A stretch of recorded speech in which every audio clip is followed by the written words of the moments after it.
নমস্কার। আপনার প্রিয় চ্যানেল নিমতিতা দর্শনে সবাইকে স্বাগত। আপনাদেরকে আজকে যে বিজ্ঞপ্তিটা স্ক্রিনে দেখাচ্ছি, পেছনে স্ক্রল করছে, এটি মূলত পশ্চিমবঙ্গ সরকারের উত্তর দিনাজপুর জেলার district inspector of school secondary থেকে জারি করা হয়েছে। এটি মূলত ভারত সরকারের মাননীয় সুপ্রিম কোর্টের 30শে জানুয়ারি 2026 গুরুত্বপূর্ণ আদেশের ইমপ্লিমেশন সংক্রান্ত বিজ্ঞপ্তি। যেহেতু মাননীয় সুপ্রিম কোর্টের এই বিজ্ঞপ্তি সারা দেশে এবং আমাদের পশ্চিমবঙ্গের সমস্ত স্কুলে এটা লাগু। নির্দেশিকা কি বলছে? এই নির্দেশিকা,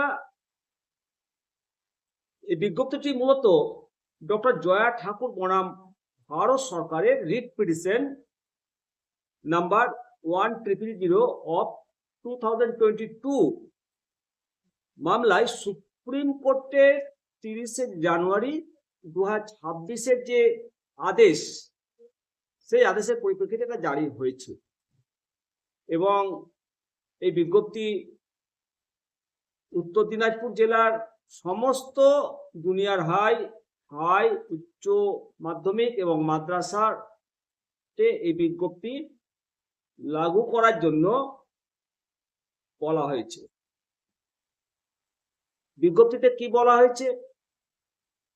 এখানে এই বিজ্ঞপ্তির মানে সুপ্রিম কোর্টের মূল নির্দেশ অনুসারে পঞ্চম শ্রেণী থেকে দ্বাদশ শ্রেণীর সমস্ত ছাত্রীদের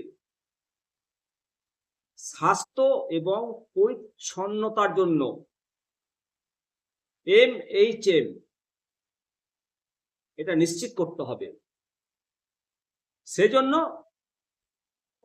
স্কুলগুলোকে নিশ্চিত করতে বলা হয়েছে পৃথক শৌচাগার, স্কুলের ছাত্রীদের জন্য লিঙ্গ ভিত্তিক পৃথক ব্যবহারযোগ্য এবং পর্যাপ্ত জল সরবরাহযুক্ত পরিষ্কার শৌচাগার থাকতে হবে এবং ছাত্রীদের জন্য বিনামূল্যে স্যানিটারি ন্যাপকিন ব্যবহার এবং সেগুলো পরিবেশ বান্ধব এবং স্বাস্থ্যসম্মত অপসারণ ডিসপোজাল এর ব্যবস্থা করতে হবে। HMM প্রতিটি স্কুলে HMM কর্নার তৈরি করতে হবে।